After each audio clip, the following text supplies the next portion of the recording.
mentoring others. I love to mentor others. I think it's something that I'm incredibly passionate about.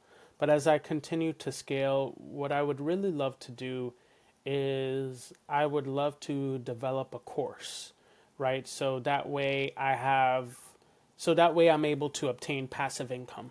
So like you know, one thing that I had in mind was saying, okay, right? I have a series of videos where I teach you step by step, how to reach out to individuals on LinkedIn, how to connect, how to follow up with individuals, how to send cold emails and cold LinkedIn messages, as I said prior.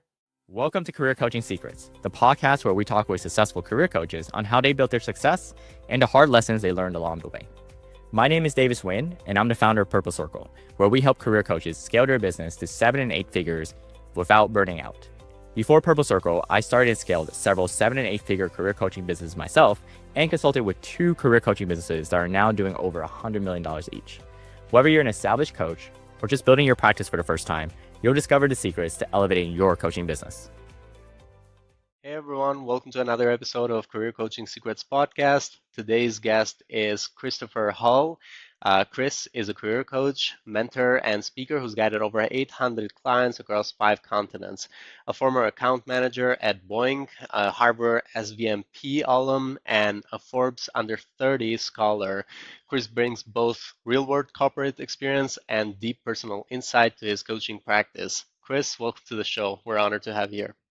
Thank you so much for having me, Regin. I appreciate it. It's a pleasure. Chris, tell me a little bit more about what inspired you to become a career coach. Of course, absolutely. So it all started when I was actually a junior in college. This was in the fall of 2017 semester. I was looking for internships tirelessly, and I was a student going to college full time and also searching for internships, which seemed like a full time job. And I remember vividly just getting rejections upon rejections upon rejections. I had the opportunity to go to a small city university in New York, which was really good for finance and business. Ever since younger, like I told myself that I really want to help people and I want to go after my passion and after my goals. It's something that I felt was a very huge calling to me. When I kept on getting, rejected from roles, I decided not to let that dissuade me or discourage me, but I wanted to really take the time to just dive deeper. And I told myself, like, hey, whenever I receive a no, it's going to be my next until I received that yes. So every time they said no, I said next, next, next. I was very fortunate enough to have landed 2 internships during that fall. I felt like the reason why I did that was because I myself had a mentor. I myself had someone who went out of their way to teach me. And this person happened to be named Chris as well. He was a vice president at Morgan Stanley at the time in the wealth management practice in New York. He had so much connections, and I was just an incredibly shy, introverted 20-year-old. I didn't talk to anyone. I was the type of person that would go to college, go home, work a part-time job, repeat. He really talked to me about the power of stepping outside of my comfort zone, and not only talked with me about it, he showed me. Like the first time I met him, he was like, hey, I would love for you to meet some like vice presidents on the floor. For an introvert, that is like an introvert's worst nightmare. Like meeting people that they don't know in a corporate setting and it's the first time and they're not used to networking. From that moment, I was put into the fire where like I learned how to shake people's hands, interact with people, network with others. And when I finally landed that internship opportunity and I told Chris, my mentor, I expressed how happy I was. He told me, hey Chris, like the same way I took hours out of my incredibly busy schedule because he was working 70 to 80 hours a week at Morgan Stanley. He's like the same way I took that amount of time for free to teach you how to fish, right? To teach me how to network with people. That's what I mean when I say teach me how to fish. He says, what I want you to do now is I want you to pay it forward. I want you to help others in need. And for me, that really struck something in me. Like he didn't say it in the most profound way. He did it so simply in passing, but it stuck with me. It was from that moment forward that I told myself, like, hey, I want to help as many people as possible. And I started with people in college. And that's how I was able to get my start to mentorship. Nice. So it's kind of like helping people that are going through the same kind of struggles that you went through in the beginning and helping them pass them through your experience and in doing so. Once you started your coaching business, how does the journey look like after that?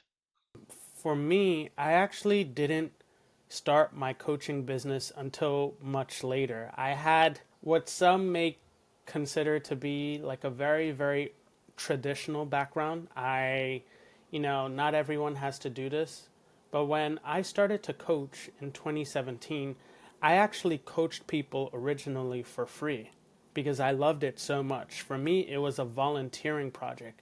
It was something that I was incredibly passionate about. Like, without even it being the intention, I somehow became the guy that people would go to for advice when it comes to mentorship and coaching, right? Originally, that wasn't the intention at all. For me, it was just, hey, I want to help someone. How can I best help someone or serve someone, right?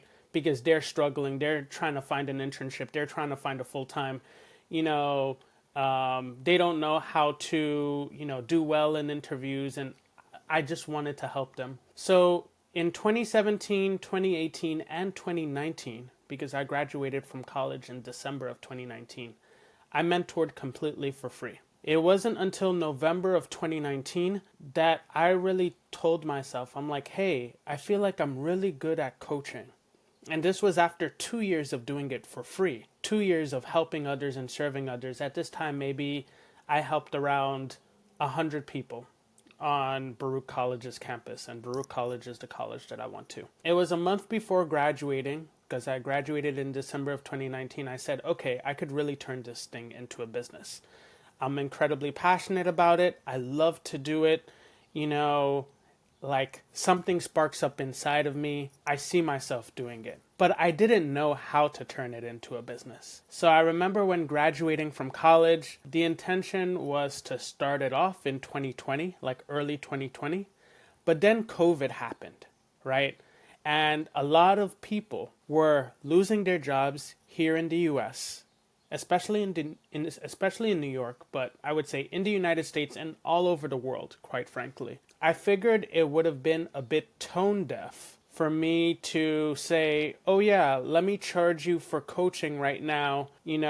Like you don't know when you're going to get your next paycheck, right? There's a global pandemic going on. I just felt like it wasn't the right time to charge people. So what I did was I continued mentoring for free from April of 2020, and sorry, this is a long story, but from April of 2020 to August of 2020, I decided to really branch out, use a platform called Calendly to schedule my calls. I was able to go from just mentoring people face to face in New York City, primarily college students, people at my college, to mentoring people all around the world. And that changed within the span of a week. I'm like, what in the world? I'm getting someone from the UK, to hop on a mentorship call with me. Someone from Brazil wants to hop on. Someone from Sydney, Australia wants to hop on. Someone from China, someone from India wants to hop on. To me, I'm like, wow, this is crazy. Like, this is amazing. I was able to really help people, again, for free from April of 2020 to August of 2020. And during that 4-month time frame, I was helping people from 12 p.m. to 9 p.m. at night. I was having 11 45-minute calls back to back to back to back to back to back, sometimes without any breaks. And there would be a bunch of people that would sign up. And it was in August of 2020 where I just felt like, okay, the things surrounding the pandemic are starting to slow down. People are starting to get jobs again. I felt a lot more comfortable with working with clients because I've worked with at least 300 people by this point. I told myself, like, I'm going to start monetizing, and I did. And it was primarily through LinkedIn. I advertised through LinkedIn. I would share posts through LinkedIn. I would talk about my services through LinkedIn, and that's how I was able to get my clients. And I started to charge a small amount of money. It was very, very small. It was maybe $20 for a 25-minute session. And from there, I was able to slowly expand and grow up from there. Is there any specific target audience that you were going after or that you're going after right now? Like, what is the ideal client that you work with? Yeah, so in the beginning, there was a target audience. The target audience were college students and recent graduates. So that was my target audience before. But having had the opportunity to mentor people in their careers that had 10 to 15 years of experience to even someone that was 65 years old and she wanted a career change, I would say my audience right now is incredibly diverse. I feel very comfortable with, doing career coaching for a lot of individuals. I feel like one place that I want to tap into, and in all transparency, I haven't tapped into yet, is chief suite clients. So individuals going for vice president, senior vice president, like chief executive officer, chief financial officer, chief marketing officer roles. However, I feel like I'm slowly transitioning into that. But I would say for the most part, everyone. But my concentration, what most people reach out to me for, they are individuals for early careers and mid careers. So like that 0 to 15 year career experience timeline.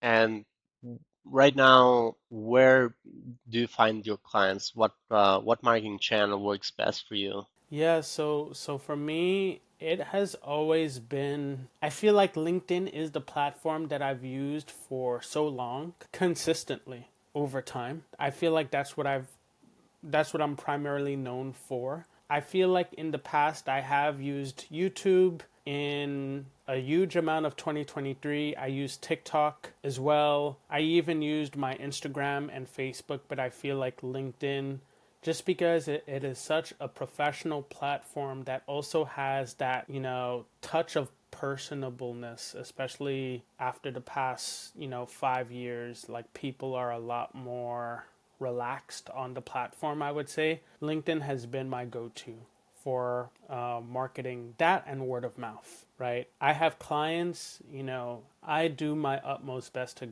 go above and beyond to help them in every way possible. And I feel like I am very grateful that I'm rewarded for that because they always refer me to others. And that's how I get taken care of. When it comes to LinkedIn, what I was saying, is there a specific strategy that you found that works best for you, that kind of helps you get more traction, kind of generate more leads, more leads? Yes. So that's a great question because I feel like this is something that I've tested a lot and it's something that I'm still testing in all transparency. What has worked the most for me has been LinkedIn posts. LinkedIn posts consistently. One thing that I have realized, posting for me is usually the most effective way to go. And the reason why is because whenever you post, I feel like there's so many individuals that can see your post, right? So, like for example, let's say Regin, you and I are connected on LinkedIn. You see a post of mine when it comes to career coaching. It's not even me advertising, it's me providing like maybe tips. If you like that post, people in your network are going to see it. So if you have 3,000 people in your network, there's a probable amount that a good amount of people will see it, right? I also feel like the algorithm when it comes to LinkedIn has changed, right? So like if someone is looking for advice when it comes to career searching material, there's a possibility that my post may pop up on that person's feed even though we're not connected as a suggested post. So I feel like through that avenue, that's where I get a lot of my leads from because I post content And oftentimes, what people do, and I've realized this, like I've had people reach out to me and say, like, Christopher, I've been looking at your content for a long time, and in my head, I'm like, wait a minute, you're not even liking my post, you're not commenting on my post. Like, how do you even see it? But people do. That translates to potential clients. That versus, I've also had the opportunity to, like, at one point, I paid for LinkedIn Search Navigator.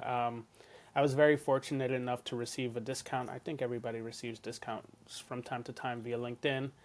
And I've had like so many proposals, like that were posted, and I would share an RFP, right? Or I would share a response to an RFP, a request for proposal. Oftentimes, in all transparency, I don't get a lot of responses. So I would say for proposals, it's not that successful for me. And also, there were times where I would reach out to people that have open to work banners on their LinkedIn profile. What would happen is a lot of individuals would connect after I send a cold message. But when it came to following up and that conversion mechanism of actually getting people to hop on a call, that percentage was very, very slim. Maybe I may have to like hire what's the terminology, a setter in the future. But for me, the most efficient way that allows me to like really I hate this terminology, but kill two birds with one stone is post on LinkedIn. When you post on LinkedIn, you grow in your follower base, people are interacting with your content. LinkedIn rewards you, right, for posting more frequently because your post gets shown to more people. People are more prone to reaching out as well because I have my website that's a link to my Calendly in my main profile when you go to visit my page. Thanks so much for sharing that. That was very helpful to know on what worked for you because I could also, like looking at your profile, there's about 10,000 like followers, and that over time I think I can guess it comes mostly from the engagement you get from your posting on your own profile. Um, Chris, I also wanted to ask you, what are some, do you have any goals you're working towards for the next 1 to 3 years with your coaching business? Yes, yes. I mean, I feel like with most career coaches, they have a lot of goals. For me, I have a couple. One goal of mine is I would love to hit $1,000 at least minimum $1,000 a month consistently when it comes to coaching client revenue, just on a monthly basis. I think that's very, very important for me. Over time as well, I really want to pivot from mentoring others. I love to mentor others. I think it's something that I'm incredibly passionate about. But as I continue to scale, what I would really love to do is I would love to develop a course, right? So that way I'm able to obtain passive income. So, like, one thing that I had in mind was saying, okay, right, I have a series of videos where I teach you step by step, how to reach out to individuals on LinkedIn, how to connect, how to follow up with individuals, how to send cold emails and cold LinkedIn messages, as I said prior, how to make sure that your resume is updated and things of that nature, but just all through video, and sell that as a package course where you get, I don't know, like a $550 option, $1,200 option, and $1,800 option, and things of that nature. And after that, from there, sell that as a course where the intention is, eventually to make at least $10,000 in income on a monthly basis. So that way I could generate six figures a year from coaching. So I feel like that is a very, very big goal, but I think it's a plausible goal. I think it's something that I'm able to achieve, and anyone can achieve if they work hard and they're consistent. Yeah, thanks for sharing that. And yeah, definitely a good goal, especially creating your course, and I think totally achievable when it comes to the revenue that you're going after. Absolutely. I think there's potentially a lot more that you could do. And yeah, I think you do have a lot of potential in this space. Do you in terms of investments, what are some resources or support that has been most valuable for you in growing your coaching business to this point that you are at today? I would say one of my best advice that I received, and I feel like I receive advice from a wide array of people, people that I know personally, and others that I just look up to, such as like motivational speakers and coaches. But I would say one of the best advice that I received was actually from a very, very good friend of mine, who I did Harvard SBMP with. She realized that I am someone who really loves to help people. I love to mentor, and oftentimes I love to do it for free. And you know, like it came to a point where I actually mentored so much for free that it almost felt like people were undervaluing my career services because I was offering my time for free, and time is precious, right? You cannot buy time. No one can. So one of the greatest advice that I received is like, hey, Christopher, don't be afraid to charge for your mentorship. Either go all in and charge or don't charge at all. But don't be wishy-washy and put a toe in, take a toe out, put a toe in, take a toe out. Like don't say that you're going to offer mentorship for free and after 2 months later you charge and after 2 months later you offer it for free, because that's very confusing. So I remember when I received that advice, like I really committed to not only deciding to charge, but deciding to increase my price consistently over a span of time. So I would always increase my mentorship price every 4 to 6 months, because I know that the demand for mentorship is high, and I felt like that really took a lot of believing in myself, a lot of believing in my coaching business, a lot of believing in the value that I've been able to provide. And so that was a really great advice from my friend who is also a career coach, and she works full time in the Netherlands, so she works full time in Europe. And that was amazing. And I also love to receive advice from motivational speakers and business moguls. I think I'm pronouncing that word right, moguls. But yeah, people like Tony Robbins, people like Ed Milet, individuals like Lewis Howes, and Stephen Barley.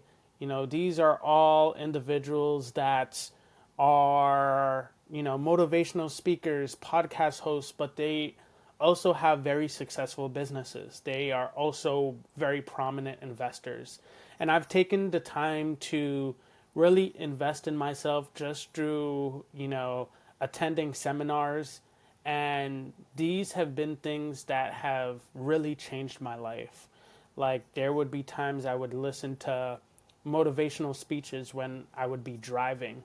I would, if I were to take a 2 hour long drive, it would just be me listening to motivational videos as to how I can improve and expand my mindset and grow. And that has helped me significantly when it comes to career coaching, because oftentimes when you work with a lot of clients, especially great clients, because there's a lot of amazing and intelligent people out there. Oftentimes, it's not necessarily the fact that someone is not able to obtain a job. On a deep core psychological level, it could be someone, having limiting beliefs, right? Maybe they had a family member that, said something incredibly shitty to them. Excuse my French. I'm not sure if I could curse on this podcast. But it could be like having a toxic boss or something like that. And, oftentimes, like a lot of people, if they have a limiting belief about themselves, if they have a limiting identity like about themselves, like they won't go beyond that identity, right?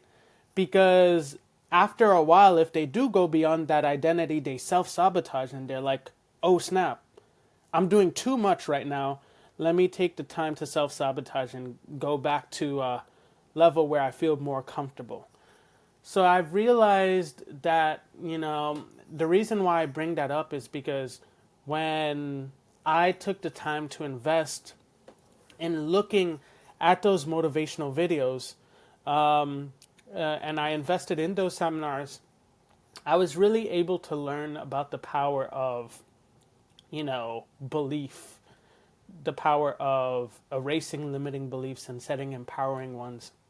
And I feel like that when I did that, I was really able to like help my clients, take them to an entirely different level. I'll give you an example, and I feel like this is a little bit of not necessarily a double edged sword. I'm very, very happy for my client, but I remembered towards the end of last year, December of 2024, my client wanted to get a director position in healthcare sales. He's been working in healthcare sales and marketing as a manager and a senior manager, and he's incredibly great at what he does. In healthcare sales, like individuals can make a lot of money in the United States, but he's always had a passion for starting his own company. I remembered just because I've had so many calls with him, I took the time to like just hop on a call with him because he would sign up for my paid calls, and I would say like, hey, I could tell like you're really, really passionate about being an entrepreneur, about wanting to make something of yourself full time, and I really think you should go after it. And I gave him a lot of resources as to how to, help expand his mindset and things of that nature. He basically said, you know what, Christopher, like, you're right. I absolutely love your mentorship, but I decided to put in my 2 weeks notice. I don't need mentorship anymore because I'm going to be an entrepreneur. And I'm like, damn, that's amazing, but I lost a client, right? So basically what I'm trying to say is like having like a really, really good mindset is something that will take you very, very far. And it takes your mentees services very, very far as well as a coach. Is there something that throughout your coaching experience is something that you wish you had known when you first started scaling your coaching business, like some unexpected lesson learned throughout your journey so far? Yes, I feel like there's a lot, but for me, it would have definitely been like starting sooner, committing to actually making my career services a business a lot sooner. I feel like a part of me was waiting a little bit too long, waiting until like I felt like subconsciously I had the credibility, even though I felt like I knew from 2018 and even early 2019 that I had the capability of being an amazing coach, and I say that with humility. So definitely starting sooner. Also for me was, maybe creating some form of course as well a lot sooner for sure compared to wanting to do it now. Yeah, in my opinion, at least this is only my opinion, but a course is like something that you could have additionally, but even like with just doing coaching 101, you could definitely scale to a very high level because I know a lot of coaches who are doing a lot a month. They're doing it full time though, and they don't yet have the course. And there's also like coaches that in the beginning do the course, but I often see it. It could also be like a distraction, or it could be like that shiny syndrome. You want to do the course because you might feel that it might be the next best step, or I think the only reason that it would be a very good idea, at least in my opinion, is if you want to start and move away from doing a lot of one-on-one coaching and kind of like doing a little bit of a like a passive income on the side. That could be one reason. But if one-on-one coaching is something you were thinking to scale, then the course could be an additional part of your offer. But I really like that even so. So I wanted to ask you, what are some of the biggest challenges that you're facing right now in your coaching business that you think are kind of the bottleneck to you reaching at least the revenue that you want to reach, and even maybe in the future getting you to that job replacement income and maybe moving full time to coaching? Absolutely, absolutely, Regin. That's such an amazing, incredible question, and I feel like I have an answer that may appear to be very unconventional to a lot of people, but I feel like it's an honest answer for me. I feel like the biggest thing that I've been struggling with to take myself to the next level, and this is just me taking extreme accountability, is me, right? It is me. And the reason why I say that is because oftentimes I really do feel that if you are someone that wants to make a dream happen, anything that you put your mind to, anything that you visualize, anything that you feel deeply, anything that you take active steps to work towards on a consistent basis every day, right? You will achieve. It's a matter of time. I feel like for me, the thing that I have been working on the most has been dealing with things that has happened in my personal situation, like in my personal life rather, right, in regards to experiences on top of coaching. Because the truth is sometimes, life can happen. Sometimes, like, and believe it or not, I'm actually going to create a LinkedIn post about this and I'm going to share it. If any of you guys are watching this, definitely like and follow me on LinkedIn for sure. But one thing that I've been really struggling with, what to do when things happen in your life that are so, almost in a way, like they feel so severe that you feel like you need to take a step back from everything else.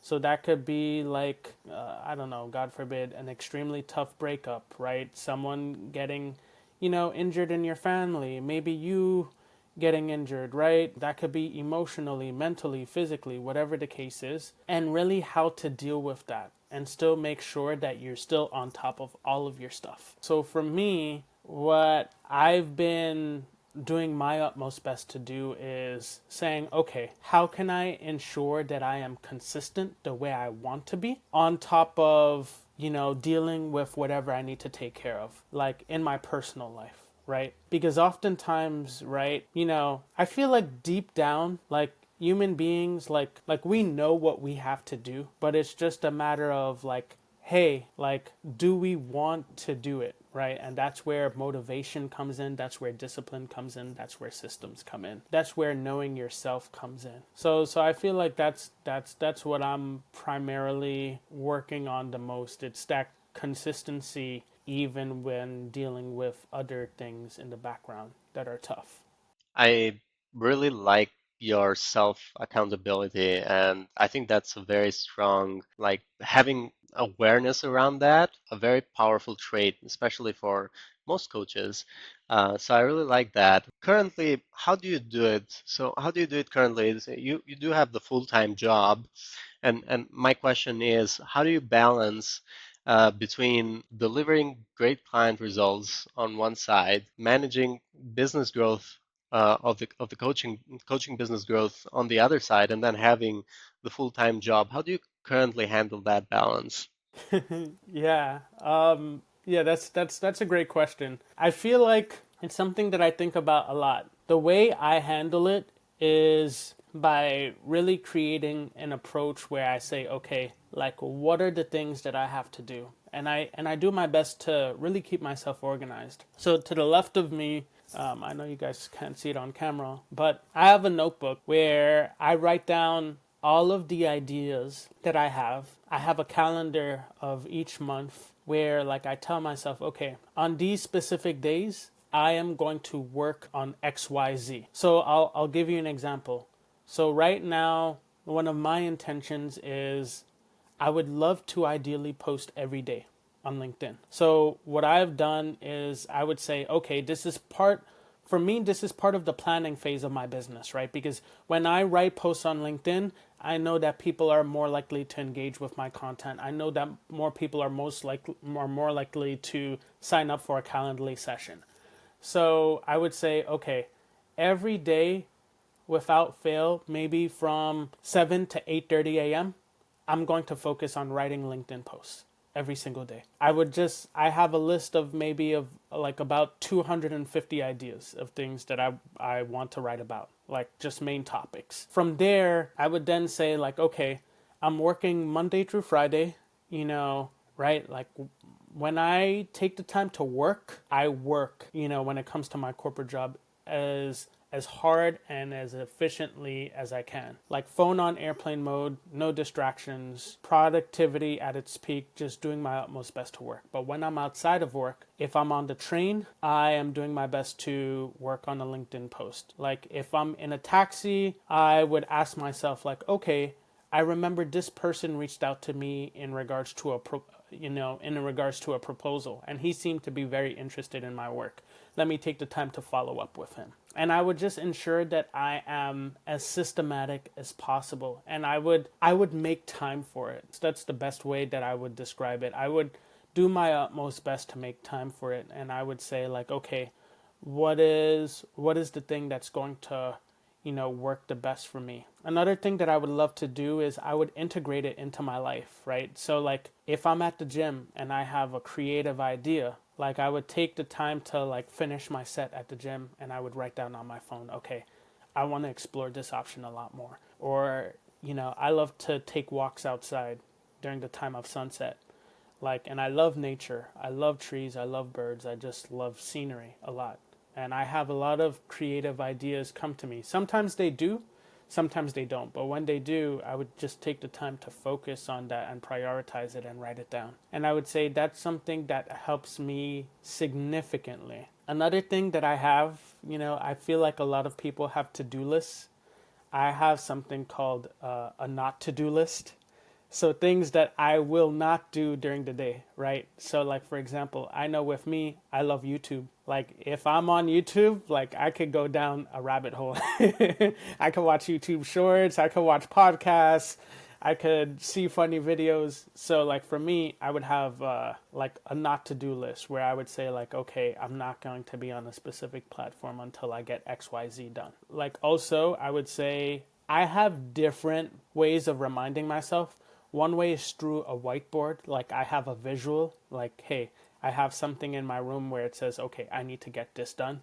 I have something on my phone where like I have things on the go. And I also have like my notebook as well. I do my best to like consolidate and look at those things, at least once a day. So it's a little bit of organized chaos, but it's definitely making time for sure. And another thing too is like, let's say if I'm craving connection, right? Like, sometimes as human beings, like we want to be around people. We want to see our friends. We want to hang out with people and things of that nature. I always try my best to make things as productive as possible, right? So if a friend wants to, hang out at a bar for 3 hours, I would be like, hey, like let's definitely hang out, but I'm not interested at being at a bar. Let's go to a coffee shop.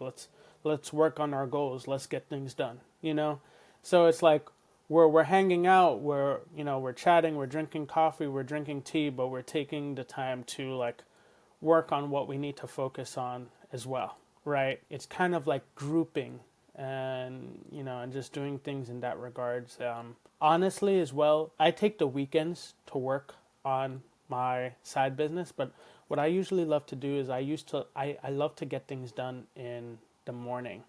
So like for example with me, I could tell myself like, hey, I want to enjoy my Saturday, and say like, okay, from like, so like let's say if I wake up at 8 a.m. on a Saturday and I go to sleep at 10 p.m., I'll just be like, okay, you know, 8 a.m. to like 11:45 a.m. I'm just going to concentrate on, things in regards to like my mentorship business, in regards to coaching, in regards to ideas. And after I would use the other time to like enjoy my day. That's an example, right? Every day is different. Finally, when it comes to balance, like balancing things, one thing that I felt like I really used to get stuck on, and I feel like it was like a part of it was a perfectionist mindset in the past was if I felt like things didn't go my way or I didn't get as much done as I wanted to, I would just be upset at myself. I would think like, oh man, like the day was a failure. I didn't get as much as I wanted to get done today, things of that nature. And that could be a double-edged sword